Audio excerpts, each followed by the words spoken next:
hello लोगोफोर बड' जब info YouTube चेनेलाव बरायबाय D.EL.Ed नि एडमिसननि नोंथांमोना जायफोरा एप्लाइ खालामदोंमोन एन्ट्रेन्सनि थाखाय एडमिट कार्ड डाउनलड खालामदो दा एग्जाम जासिगोन आरो बे एन्ट्रेन्सआव पास जायोब्ला नोंथांमोना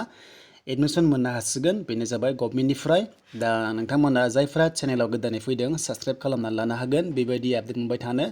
दा बेनो जाबाय 2 इयार्स लोगोफोर कर्सआ 2 इयार्स जागोन दा नोंथांमोना मिथिखागौ जायफोरा HS पास जानानै एप्लाइ खालामदों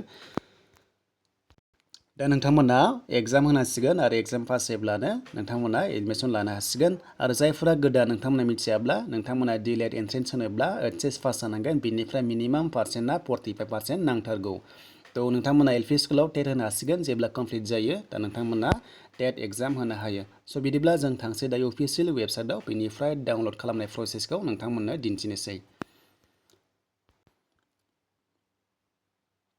दायो लोगोफोर आं फैबाय अफिसियेल वेबसाइटआव दा नोंथांमोना लिंकखौ मोनगोन चेक खालाम डिसक्रिपसनाव दङ दा बेनिफ्राय जोङो नैबे नायनोसै दा गभर्नमेन्टनि रिभिउ आरो एन्ट्रेन्सआ जागोन 19 सेप्टेम्बराव दा नोंथांमोना 19 सेप्टेम्बराव एग्जाम होनांसिगोन अफलाइन आरो नोंथांमोना सेन्टारखौ मिथिगोन एडमिट कार्डआव थागोन दा बेखायनो नोंथांमोना एडमिट कार्ड डाउनलडआव थुना हो गोजा कालाराव दा बेयाव थुनाय लोगो लोगो पेजआ अपेन जाना फैयो आरो दा नोंथांमोना डाउनलड खालामनो हासिगोन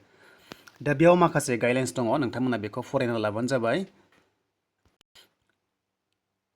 दा बेफोरखौ नोंथांमोना फराय बेनिफ्राय जोङो डाउनलड खालामनाय प्रसेसखौ जागायनोसै दा नोंथांमोना जायफोर एप्लिकेसनखौ नोंथांमोना साबमिट खालामनायखौ डाउनलड खालामनो हायो